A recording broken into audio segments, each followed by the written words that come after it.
समोसों के साथ जो चने मिलते हैं उसके लिए हमें जिन चीज़ों की ज़रूरत है, यहाँ पर मेरे पास 1 कप बॉइल्ड चने हैं, क्वार्टर कप मेरे पास चने की दाल थी, इसे भी मैंने जो है रात भर भिगो दिया और उसके बाद इसको जो है मैंने बॉयल करके इसे अच्छी तरह पीस लिया है। नमक है हाफ टी स्पून, कुटी हुई सूरख मिर्चें हैं half teaspoon, quarter teaspoon काली मिर्चों का पाउडर और जीरा है हाफ टी स्पून।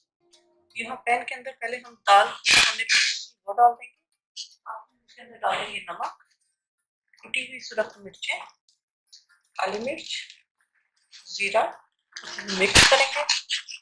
साथ में इसके अंदर डाल दूंगी चने, पानी के साथ में इसके अंदर डाल दूंगी और इसको मैं पकने के लिए रख दूंगी हल्की आंच पे 10 मिनट के लिए।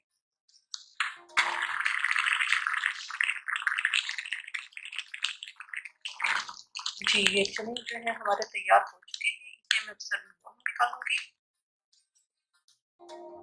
जी समोसों के साथ सर्व होने वाले चने तैयार हैं।